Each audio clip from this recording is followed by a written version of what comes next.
Hello students. As one method of producing interference that was by division of wavefront, we had discussed in our last semester. The second method, that was interference by division of amplitude. ये जो हमारा second category है, amplitude को divide करके coherent sources produce करना, तो उसके जो एग्जांपल्स थे उनमें से हम कुछ एग्जांपल्स करेंगे यहाँ पे इस चैप्टर में, जो कि हमारी फर्स्ट यूनिट है। तो उसका एक सबसे पहला आपका एग्जांपल है कि थिन फिल्म्स में इंटरफेरेंस पैटर्न कैसे हम ऑब्ज़र्व करते हैं। तो थिन फिल्म का एग्जांपल मैंने आपको बताया था, जैसे कि वाटर के ऊपर कोई ऑयल की फिल्म है या फिर सॉप बबल है। यहाँ पे आप दो एग्जांपल्स देख सकते हो, ये जो पिक्चर्स हैं इसमें ये आपका ऑयल फिल्म के केस में आपको जो भी पैटर्न ऑब्ज़र्व होता है इंटरफेरेंस की वजह से, या फिर सॉप बबल में सॉप बबल जो है आपका यहाँ पे जो थिन फिल्म है इसके ऊपर जो इंटरफेरेंस पैटर्न आप देख रहे हैं जब कोई वाइट लाइट इस पे फॉल करती है, तो ये आपके किसका एग्जांपल है, थिन फिल्म्स में जो इंटरफेरेंस फिनोमिना आप ऑब्ज़र्व करते हो ये उसका एग्जांपल है। तो पहले हम कुछ फिज़िकल एग्जांपल्स देखेंगे, या फिर कौन सी सिचुएशन होती है जिस सिचुएशन में हमें इंटरफेरेंस फिनोमिना ऑब्ज़र्व्ड होता है थिन फिल्म्स में, वो हम देखेंगे। और उसके बाद में रिफ्लेक्टेड लाइट के केस में जो आपका कंडीशंस होती हैं इंटरफेरेंस की, कंस्ट्रक्टिव इंटरफेरेंस और डिस्ट्रक्टिव इंटरफेरेंस की, वो कंडीशंस हम डिराइव करेंगे इस लेक्चर में।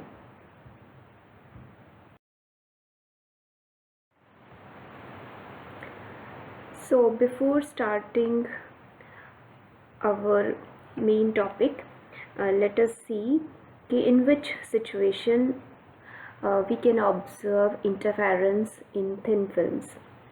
ये जो आपका यहाँ पे एग्जांपल आपको दिखाई दे रहा है, that was same example as we have seen earlier. ये कोई आपका ऑयल का फिल्म है, उसके ऊपर आपको ये जो कलर्ड पैटर्न यहाँ पे ऑब्ज़र्व हो रहा है, ये कलर्ड पैटर्न हमें कब ऑब्ज़र्व होता है, या फिर सोप बबल के केस में जो फिल्म होती है उस के केस में हमें किस टाइम पे या फिर कब इस तरह का पैटर्न हमें ऑब्ज़र्व होता है। As we know light has its own wavelength, हर एक लाइट की अपनी वेवलेंथ होती है, तो हम वेवलेंथ के अकॉर्डिंग ही ये चीज़ डिफ़ाइन करेंगे कि किस सिचुएशन में हमें इंटरफेरेंस पैटर्न ऑब्ज़र्व होता है। तो जो आपका ये थिन फिल्म्स हम जो बोल रहे हैं इसमें क्या होता है आपका, जैसे फॉर एग्जांपल आप ऐसे समझ सकते हैं कि कोई पेपर है, उस पेपर की अपनी कोई थिकनेस होती है, और थिकनेस देखने के बाद उसका अपर फेस और लोअर फेस, दो उसके फेसेस होंगे, एक अपर इंटरफेस और एक लोअर इंटरफेस। तो जो हमें इंटरफेरेंस फिनोमिना ऑब्ज़र्व होता है फिल्म के केस में, उसमें जो हमें लाइट मिलती है वो आपकी किस तरह से मिलती है, जो रिफ्लेक्टेड लाइट है या ट्रांसमिटेड लाइट है वो आपकी एक तो अपर लेयर से आपकी रिफ्लेक्टेड लाइट आती है, और दूसरी कहाँ से आती है, आपकी जो लोअर इंटरफेस होता है, लोअर जो फेस होता है वहाँ से दूसरी लाइट आपकी आती है। और वो दोनों वेव्स आपस में जब सुपर इम्पोज होती हैं एक दूसरे पे, जैसे कि यहाँ पे आप इस डायग्राम में देख रहे हैं, ये जो लाइन है ये किसको रिप्रेजेंट कर रही है, ये अपर फेस को रिप्रेजेंट कर रही है फिल्म के, और ये लोअर फेस को रिप्रेजेंट कर रही है, and D is thickness of this film. ठीक है, तो एक रिफ्लेक्टेड लाइट अपर फेस से आ रही है और दूसरी रिफ्लेक्टेड लाइट लोअर फेस से आ रही है, और ये दोनों वेव्स जब आपस में इंटरफेयर करती हैं तो हमें इंटरफेरेंस फिनोमिना ऑब्ज़र्व होता है। अब जो हमारी इंसिडेंट लाइट है, ये इंसिडेंट लाइट का जो वेवलेंथ है, वो वेवलेंथ अगर जो आपकी फिल्म की थिकनेस है, यहाँ पे जो हमने d लिखा है और इसका जो वेवलेंथ है, लेट अस सपोज लैम्डा, अगर लैम्डा और d दोनों क्या हो, कंपैरेबल हो, अप्रॉक्सीमेटली एक दूसरे के इक्वल हो, उसी सिचुएशन में हमें इंटरफेरेंस फिनोमेना ऑब्जर्व होता है थिन फिल्म्स के केस में। ठीक है, interference effects are commonly observed in thin films when their thickness is comparable to the wavelength of incident light. Only उसी सिचुएशन में जब वेवलेंथ कंपैरेबल होती है फिल्म की थिकनेस के, सिर्फ उसी सिचुएशन में आपको इंटरफेरेंस फिनोमेना ऑब्जर्व होता है। अगर जो वेवलेंथ है वो आपकी बहुत कम हो, या फिर आप ये भी कह सकते हैं कि फिल्म की जो थिकनेस है वो बहुत कम हो या फिर बहुत ज़्यादा हो वेवलेंथ से, उन दोनों ही सिचुएशंस में आपको इंटरफेरेंस फिनोमेना ऑब्जर्व नहीं होगा। If it is too thin, अगर आपकी थिकनेस बहुत ही कम हो, उस सिचुएशन में आपको जो भी आपकी जो आप लाइट ऑब्जर्व करना चाहते हो, जो अर्लियर आपको इंटरफेरेंस फिनोमेना देख रहे थे जहाँ पे, वहाँ पे आपको क्या दिखाई देगा, डार्कनेस वहाँ पे दिखाई देगी, इन केस अगर थिकनेस बहुत ही लेस हो वेवलेंथ से। दूसरी सिचुएशन क्या हो सकती है कि थिकनेस ज़्यादा हो वेवलेंथ से, उस सिचुएशन में हमें यूनिफॉर्म इल्यूमिनेंस दिखाई देती है। ठीक है, वहाँ पे हमें इंटरफेरेंस फिनोमेना ऑब्जर्व नहीं होता। ठीक, जो भी थिन लेयर है या थिन फिल्म है, उसका एग्जांपल यहाँ पे आपका मैंने आपको पहले भी बताया कि thin layer of oil on water surface, ये इस तरह से भी फिल्म हम बना सकते हैं, या फिर कोई सोप बबल हो। इन दोनों ही केसेस में आपको कलर्स ऑब्जर्व होते हैं अगर वाइट लाइट आपकी इंसिडेंट करती है इन दोनों के ऊपर ही। एंड मेनली हम जो रिफ्लेक्टेड लाइट होती है आपकी, उसी के केस में इंटरफेरेंस फिनोमेना ऑब्जर्व करते हैं। ये हम आगे देखेंगे कि हम रिफ्लेक्टेड लाइट या फिर ट्रांसमिटेड लाइट में से कौन सा इंटरफेरेंस फिनोमेना देखना ज़्यादा प्रेफर करते हैं।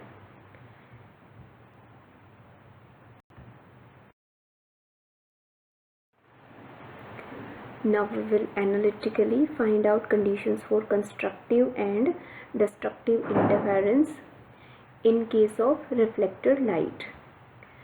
So we have a thin film, ये आपका अपर इंटरफेस है उसका, और ये लोअर इंटरफेस है फिल्म का।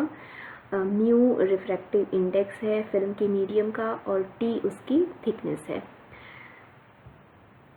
ठीक है, नाउ ये हमारी इंसिडेंट रेडिएशन है ए बी, कोई भी इंसिडेंट रेडिएशन है जो कि किसी भी एंगल के ऊपर, ऑब्लिक इंसिडेंस का केस हम यहाँ पे ले रहे हैं, कोई भी जनरल एंगल आई इंसिडेंट एंगल पे क्या कर रही है, वो इंसिडेंट कर रही है इस फिल्म के ऊपर।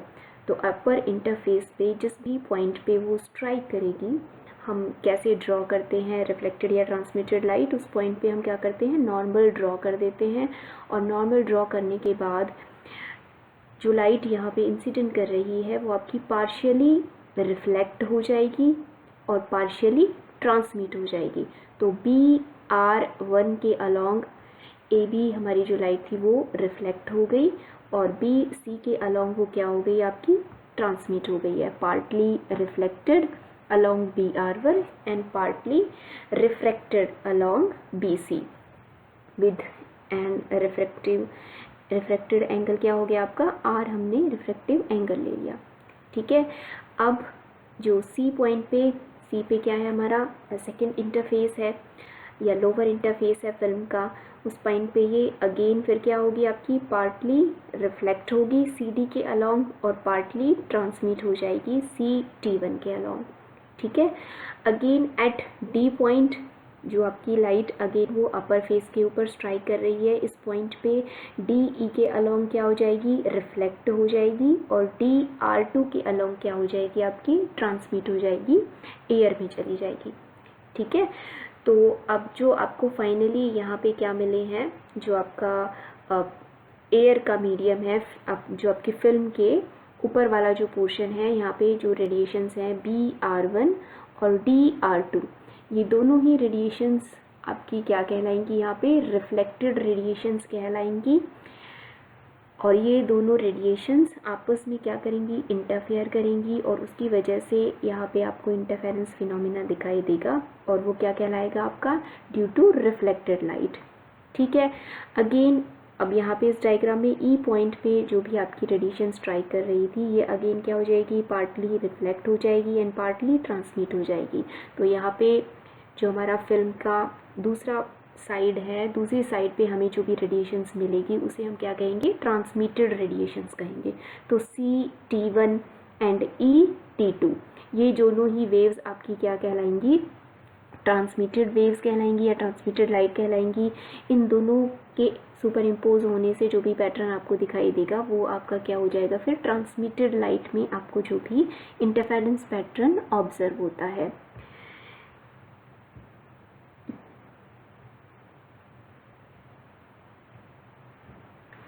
ठीक है। तो बेसिकली द रे BR1 एंड DR2 ये दोनों इंटरफेयर करेंगी एक दूसरे से due to reflected light, and CT1 and ET2 ये दोनों इंटरफेयर करेंगी एक दूसरे के साथ due to transmitted light. Now we will discuss on the reflected portion. तो रिफ्लेक्टेड लाइट के केस में हमारा जो भी कंडीशन आएगी वो हमें कैलकुलेट करनी है। तो कंडीशन कैलकुलेट करने के लिए हमने क्या किया, कंडीशंस हम किस बेसिस पे निकालते हैं, पाथ डिफरेंस के बेसिस पे निकालते हैं। तो पाथ जो भी ट्रैवल किया है रेडिएशंस ने, BR1 और DR2 आपकी जो रेडिएशंस हैं, उन दोनों ने जो भी डिफरेंट पाथ ट्रैवल किया है उस पाथ ट्रैवल के बेसिस पर ही हम क्या लिख सकते हैं, पाथ डिफरेंस लिख सकते हैं। तो अभी हम पाथ डिफरेंस निकालने के लिए हमने क्या किया कि इस D पॉइंट से हमने जो हमारी फर्स्ट रेडिएशन थी, ये आपकी फर्स्ट रेडिएशन है और ये सेकेंड रेडिएशन है, तो फर्स्ट रेडिएशन पे हमने यहाँ से एक नॉर्मल ड्रॉ कर दिया। तो DN क्या है, हमने एक नॉर्मल ड्रॉ कर दिया है। और सेकेंडली हमने क्या किया है, यहाँ से इस C पॉइंट से भी एक नॉर्मल ड्रॉ कर दिया है CM, जो कि आपने नॉर्मल पहले इसको हमने आगे एक्सटेंड कर दिया। नॉर्मल तो हम यहाँ पे ड्रॉ करेंगे ही जब यहाँ पे ये जो आपकी ट्रांसमिटेड लाइट थी ये इस पॉइंट पे स्ट्राइक कर रही थी, तो ये R एंगल इसके ऊपर बनाएगी क्योंकि ये दोनों पैरेलल लाइंस हैं। ये सिंपल मैथमेटिक्स है, आप मैथमेटिकली देख सकते हैं कि अगर ये एंगल R है तो ये भी क्या होगा, हमारा R होगा, और ये यहाँ से रिफ्लेक्ट होके जा रही है तो ये एंगल भी क्या हो जाएगा, आपका R हो जाएगा। ठीक है। इस एंगल को हम अभी यूज़ नहीं करने वाले, तो इसे हमने इसलिए यहाँ पे नहीं लिखा है। And this angle is I, how it comes, ये क्या है, हमारा एंगल ऑफ इंसिडेंस है, और इसके साथ ही ये भी क्या हो जाएगा, आपका I हो जाएगा। And this total angle is 90 degree. तो if it is I, this angle NBD, ये एंगल हमारा क्या हो जाएगा, 90 माइनस I हो जाएगा। और इस राइट एंगल ट्राइंगल में अगर ये 90 माइनस I है, ये 90 डिग्री है, तो ये एंगल हमारा रिमेनिंग एंगल क्या हो जाएगा, आपका I के इक्वल हो जाएगा। तो इस एंगल को हम अभी यूज़ करने वाले हैं, दैट्स वाई हमने इसकी वैल्यू लिखी है। तो अब हम इसको कैलकुलेट करेंगे। Now we will discuss case of reflected light.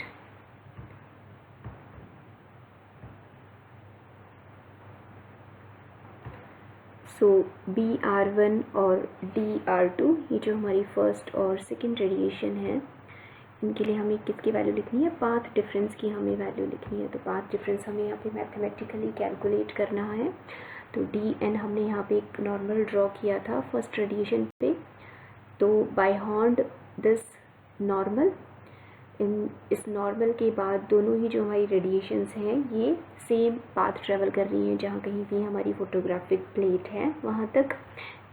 और साथ ही साथ हम देख रहे हैं कि B से पहले, DN के बाद में और B पॉइंट से पहले जो भी पाथ ट्रेवल्ड है दोनों रेडिएशंस का वो सेम है। जो भी एक्स्ट्रा पाथ है वो इसी के बीच में है, B से लेके C और C से लेकर D। ये हमें दिखाई दे रहा है कि जो हमारी सेकेंड वेव है वो सेकेंड वेव ने इतना एडिशनल पाथ हमारा ट्रैवल किया है। तो ये इस पाथ ट्रैवल्ड में से ये जो फर्स्ट रेडिएशन ने जो भी पाथ ट्रैवल किया है BN, इसको अगर हम सब्सट्रैक्ट कर देंगे वही किसके बराबर हो जाएगा, आपका पाथ डिफरेंस के इक्वल हो जाएगा। ठीक है। the ray BR1 and DR2 have common path by on the plane DN के बाद DN जहाँ जिस भी प्लेन में है, इस प्लेन के बाद जो भी रेडिएशंस हैं और वो दोनों ही हमारे क्या ट्रैवल कर रही हैं, सेम पाथ ट्रैवल कर रही हैं और B तक उनका कॉमन पाथ है। तो हम पाथ डिफरेंस जो लिखेंगे वो पाथ डिफरेंस हमारा किस तरह से हम लिख सकते हैं, BC प्लस CD। अब ये हमारा किस में ट्रैवल हो रहा है, मीडियम में ट्रैवल हो रहा है, फिल्म के मीडियम में। तो BC plus CD in film minus BN in air, यही किसकी वैल्यू होगी, पाथ डिफरेंस की वैल्यू होगी। और it can be written as BC plus CD into mu. Medium में जब भी हमें पाथ ट्रेवल्ड लिखना होता है तो हम रिफ्रैक्टिव इंडेक्स से उसको मल्टीप्लाई कर देते हैं, और एयर में हम एज सच लिख लेते हैं जो भी डिस्टेंस ट्रेवल्ड है, तो माइनस BN हमने कर दिया। ये किसकी वैल्यू हो गई, आपकी पाथ डिफरेंस की वैल्यू होगी, where mu is refractive index of the film. ठीक है, नाउ अब इस डायग्राम से ये जो हमारा नॉर्मल था C पॉइंट पे, इसको हमने एक्सटेंड कर दिया था अपर फेस पे, ये M पॉइंट पे स्ट्राइक कर रहा था। Now in this triangle BCM, इस ट्राइंगल में अगर आप BC की वैल्यू लिखना चाहो या फिर CD की वैल्यू लिखना चाहो तो इस R एंगल को यूज़ करके आप ये वैल्यू लिख सकते हो। तो ये R वैल्यू आपकी आप किस तरह से लिख सकते हो, कॉस ऑफ R की वैल्यू अगर आप लिखते हैं तो कॉस ऑफ R की वैल्यू से हम किसकी वैल्यू लिख सकते हैं, आपकी BC की वैल्यू लिख सकते हैं। उसमें आप एक तो ये यूज़ करोगे बेस, और दूसरा हम क्या यूज़ करेंगे, हाइपोटेन्यूज यूज़ करेंगे। बेस की वैल्यू क्या है आपकी, थिकनेस है फिल्म की, तो उसकी जगह पे आप T यूज़ करोगे, और BC क्या है आपका, हाइपोटेन्यूज है। तो BC और CD दोनों ही कैसे लिखे जा सकते हैं, T divided by cos R, इस तरह से हम उसको लिख सकते हैं। ठीक है, अगेन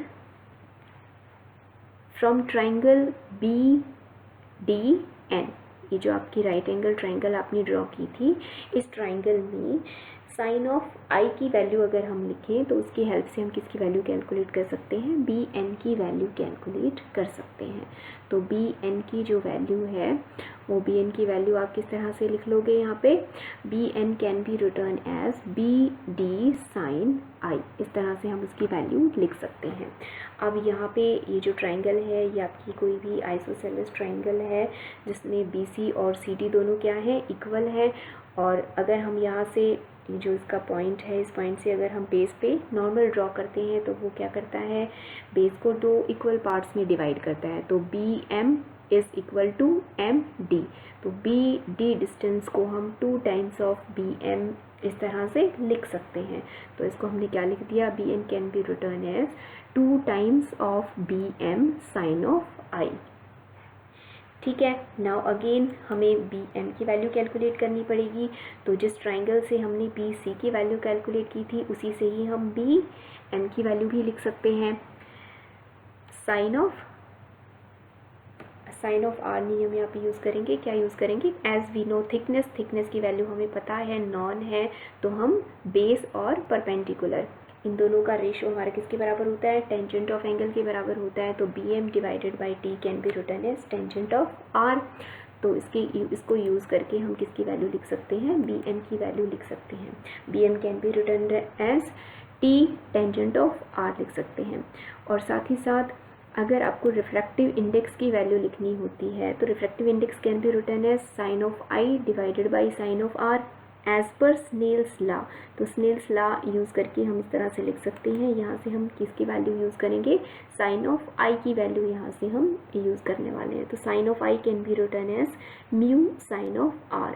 अब BM और साइन I इन दोनों ही वैल्यूज़ को हम किस में पुट कर देंगे, इक्वेशन A में पुट कर देंगे। इक्वेशन A में पुट करने के बाद हमारे पास जो BN की वैल्यू आएगी that will B 2T tangent R, तो 2T टेंजेंट R, और साइन I की जगह पे आप क्या लिख लोगे, म्यू साइन R, इस तरह से लिख लेंगे।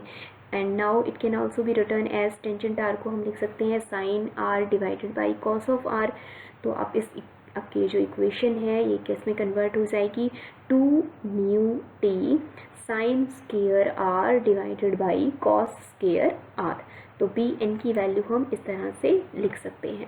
अब ये जो आपकी बी सी डी और बी एन की वैल्यू है, ये हम क्या कर देंगे, अपनी पाथ डिफरेंस की इक्वेशन में पुट कर देंगे। तो पाथ डिफरेंस की इक्वेशन में हम ये पुट कर देंगे, बी सी क्या था आपका, T divided by cos of R था, और सी डी की वैल्यू भी यही है। तो B C plus C D को हम क्या लिख सकते हैं, 2t divided by cos are लिख सकते हैं। तो फर्स्ट टर्म क्या हो जाएगी हमारी, 2 mu T cos of R, 2t by cos R को म्यू से मल्टीप्लाई कर दिया, माइनस बी एन के लिए जो आपने वैल्यू कैलकुलेट की है, 2 mu T sine square R divided by cos square are.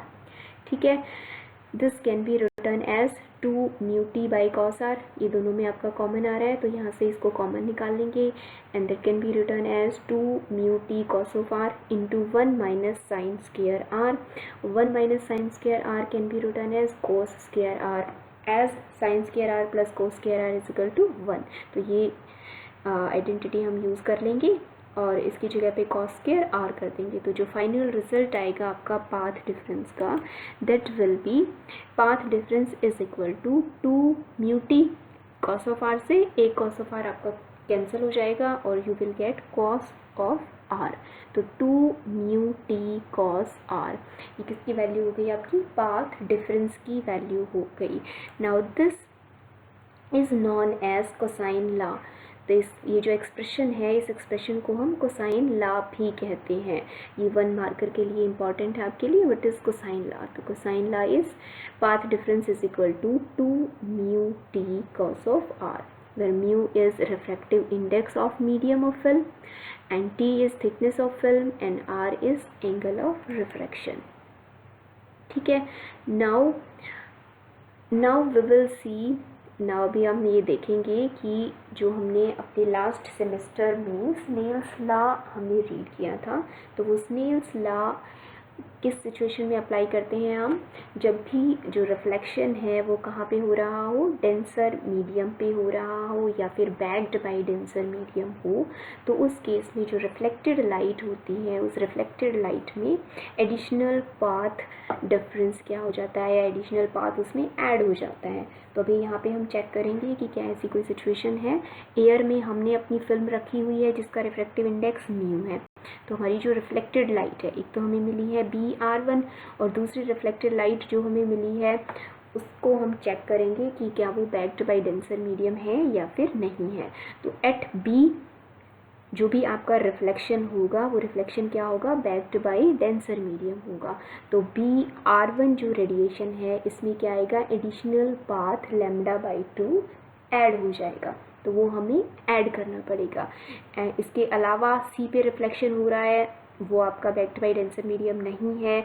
D point पे फिर से हमारा ये DE लाइट रिफ्लेक्टेड थी और DR2 क्या थी, ट्रांसमिटेड लाइट थी। तो ट्रांसमिटेड लाइट के केस में तो हम ये चीज़ चेक ही नहीं करते।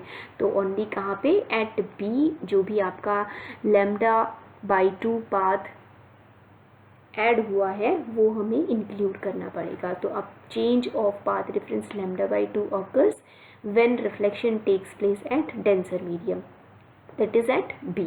तो वो एडिशनल पाथ हमें वहाँ पे चेंज ऐड करना पड़ेगा। तो उसको ऐड करने के बाद हम क्या लिखेंगे, आपका इफेक्टिव पाथ डिफरेंस की वैल्यू लिखेंगे।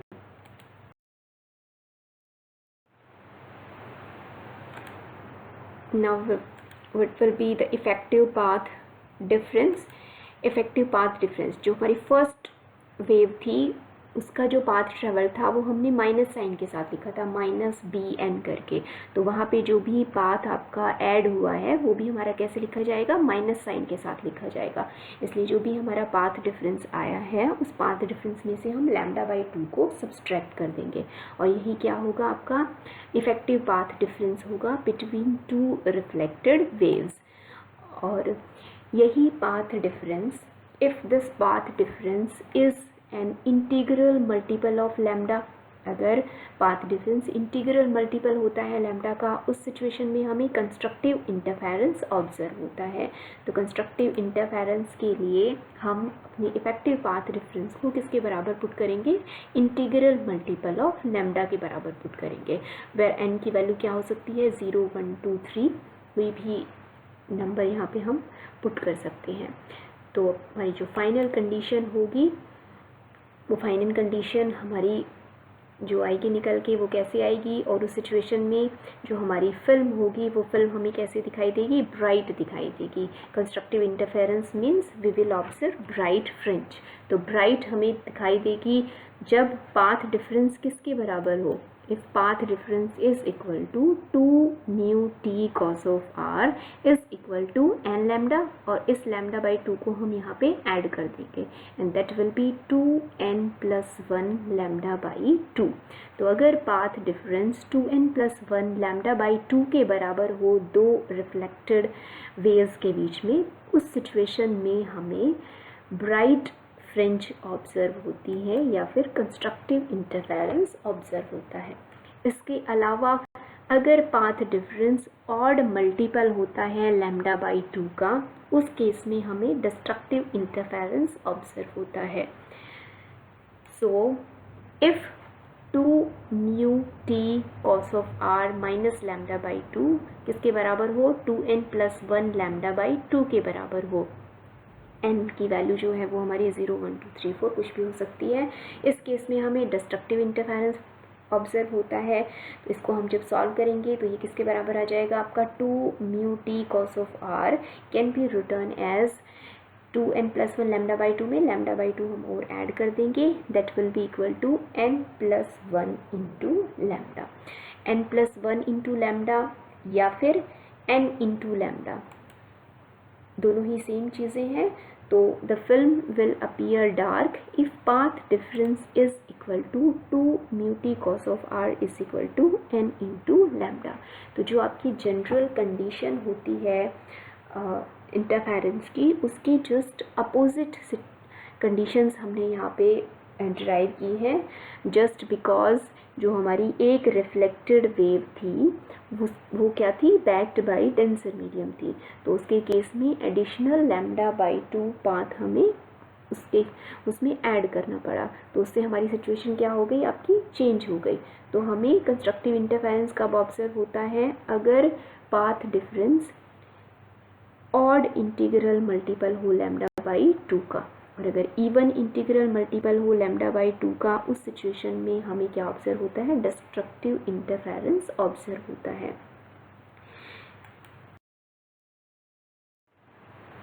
Now here is a comparison between interference due to reflected light and interference due to refracted या फिर transmitted light। तो जो हम कंडीशंस ऑब्जर्व करते हैं कंस्ट्रक्टिव इंटरफेरेंस और डिस्ट्रक्टिव इंटरफेरेंस के लिए, दोनों ही सिचुएशंस में वो एक दूसरे के अपोजिट आती हैं। जिस तरह से हमने स्नेल्स लॉ अप्लाई किया रिफ्लेक्टेड लाइट के केस में, उसी तरह से जो हमारी ट्रांसमिटेड लाइट है उसके केस में भी जो हमारी फाइनल वेव्स हैं, उन दोनों ही वेव्स में जहाँ जहाँ पे भी लाइट रिफ्लेक्ट हुई है वहाँ पे हम चेक करेंगे whether it is backed by denser medium और नॉट। तो एट बी पॉइंट हमने देखा कि जो रिफ्लेक्टेड लाइट है वो बैक्ड बाय डेंसर मीडियम है, उसी तरह से सी पॉइंट पे हम चेक करेंगे और फिर डी पॉइंट पे हम चेक करेंगे, ठीक है।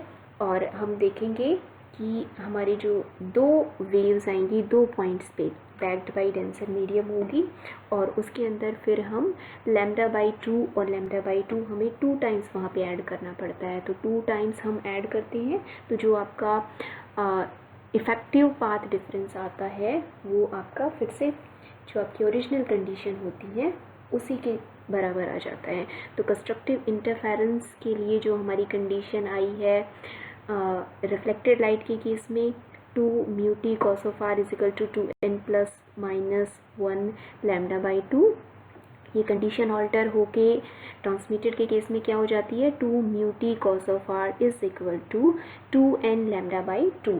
इसी चीज़ को ही हम n इंटू लैम्डा के बराबर लिखते हैं। तो ये मैंने आपको पहले भी बताया है कि odd integral multiple of lambda by 2, और ये क्या कहलाता है फिर even integral multiple of lambda by 2 या simply integral multiple of lambda. ठीक है, दोनों ही तरह से ये ठीक है। तो नॉर्मल इंसिडेंस के केस में हमारी ये जो सिचुएशन है या जो कंडीशन है ये किस में रिड्यूस हो जाती है, आर की वैल्यू हम 0 पुट कर देंगे and that will be equal to 2 mu T is equal to 2n + -1 lambda by 2। ठीक है, और डिस्ट्रक्टिव के लिए हमारी जो कंडीशन आई थी वो डिस्ट्रक्टिव के लिए भी क्या हम लिखेंगे, अपोजिट लिखेंगे, किसके केस में, ट्रांसमिटेड लाइट के केस में। ठीक है भाई, this is all about interference phenomena in case of reflected light. Similarly you can derive path difference formula for interference in transmitted light that you have to derive from your book। तो वो आपको खुद ही drive करके देखना है। अगर आपको कोई भी प्रॉब्लम आती है उसमें तो वो आप मुझसे पूछ सकते हैं। वो बिल्कुल सेम इसी तरह से हमें मैथमेटिकली कैलकुलेट करना है जैसे हमने रिफ्लेक्टेड के लिए कैलकुलेट किया है।